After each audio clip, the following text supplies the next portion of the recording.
नमस्कार, मैं डॉक्टर धनंजय बंसल बतौर cardiothoracic vascular surgeon Ashoka Medicover hospital Nashik city में काम करता हूं। आज हम आपके सामने आप सबके लिए की होल कार्डियक सर्जरी, जिसको हम मिनिमल इन्वेजिव कार्डियक सर्जरी भी कहते हैं, इस टॉपिक पे, इस विषय पर आज हम लोग बात करने वाले हैं। सबसे पहले हम बात करते हैं कि ये कब से शुरुआत हुई, इसकी हिस्ट्री क्या है। अर्ली 1950s तब छोटे चीरे वाले इंसिजन यानी कि मिनिमल इन्वेजिव सर्जरी शुरू हुई। बट उस वक्त ये सब सर्जरीज जो थी सिर्फ पेट की सर्जरीज या बाकी अंगों की सर्जरीज के लिए काम आता था। फिर करीबन 1990s में जाके कहीं मिनिमल इन्वेजिव कार्डियक सर्जरी शुरू हुई है, जिसको हम आज के डेट में बोलते हैं की होल कार्डियक सर्जरी। 1990s से आज 2022 का जब समय चल रहा है तो ये it has evolved over the years, और आज के समय में इसकी सेफ्टी बहुत ज़्यादा इम्प्रूव हो चुकी है। अगर हम इसकी टेक्निक की बात करें तो क्या फ़र्क है कन्वेंशनल कार्डियक सर्जरी और मिनिमल इन्वेजिव कार्डियक सर्जरी या की होल कार्डियक सर्जरी में।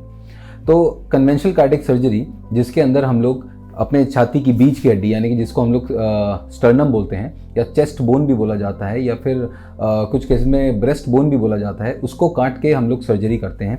बीच की हड्डी को काटने के लिए हमारे पास जो स्कार आता है वो करीबन 12 इंच का आता है, जो कि यहाँ से लेके यहाँ तक आता है। और मिनिमल इन्वेजिव कार्डियक सर्जरी के अंदर जो स्कार आता है वो छाती के साइड में यानी कि हमारे दोनों छाती में या तो इस तरफ या इस तरफ स्कार आता है, और उसका लेंथ करीबन 2 से 3 इंच होता है। Maximum times it is not more than 2 inches. दूसरा फ़र्क ये है कि की होल कार्डियक सर्जरी के अंदर कोई भी हड्डी कट नहीं हो रही है। जो हमारे पसलियाँ जिसको बोलते हैं, रिब्स जिसको बोलते हैं, हम उन रिब्स के बीच में से गुजरते हैं मसल्स के थ्रू कट करके, और हम तब अंदर जाते हैं, जिसमें कोई हड्डी कट नहीं हो रही है। तीसरी चीज़, पहली चीज़ हुई no bone cut, second scar is less, third pain is less because हड्डी कट नहीं हो रही है तो पेशेंट को पेन भी कम से कम होता है। Fourth is recovery is quick because जब बीच में हम लोग जब हम लोग मिड लाइन सर्जरी करते हैं तो उसके अंदर मरीज़ की इस हड्डी को हील होने में करीबन 12 से 14 हफ्ते लगते हैं, यानी कि 3 महीने का समय लगता है। जबकि इस सर्जरी के अंदर जो की होल कार्डियक सर्जरी कहलाती है, उसके अंदर 6 से 7 दिन के अंदर पेशेंट अपनी ड्यूटीज़ को रिज्यूम कर सकता है। पांचवी चीज़, less chances of infection because scar छोटा है और हड्डी कट नहीं हो रही है तो इसके अंदर इन्फेक्शन के चांसेस कम से कम हैं। And most importantly in many of the patients in young age और may be middle age patients, cosmetically it is more and more attractive और फिजिबल। फिर हम बात करते हैं, ये हमारे बेनिफिट्स की भी बात होगी।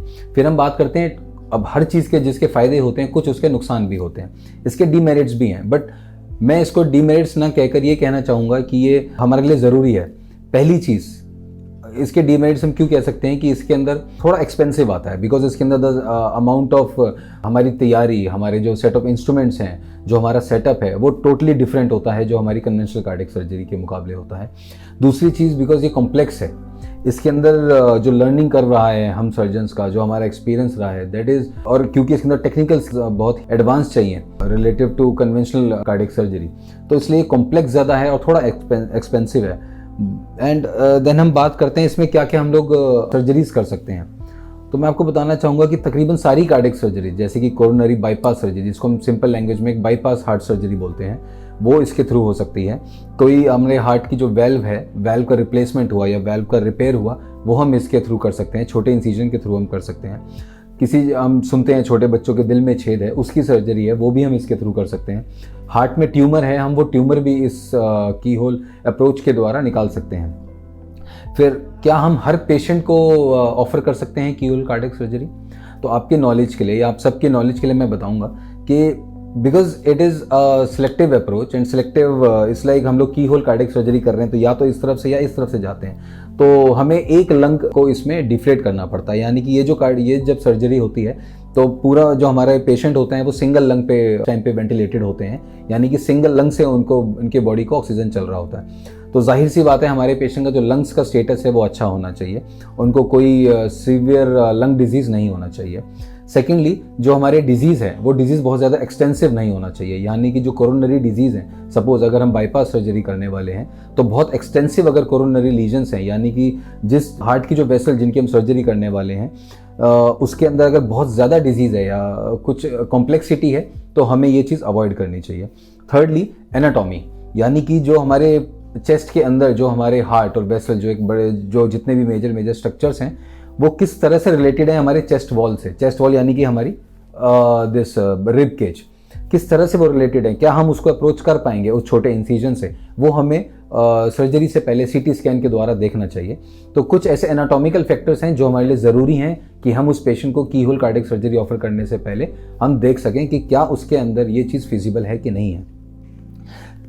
One of the important points, patients आके हमें पूछते हैं कि ये कितना सेफ है। कन्वेंशनल कार्डियक सर्जरी जो इतने सालों से, इतने डिकेड से चलते आ रही है, और अब जो एक की होल कार्डियक सर्जरी पिछले कुछ सालों में आई है, तो क्या ये इक्वली सेफ है? तो let me tell you, it is as good as conventional cardiac surgery.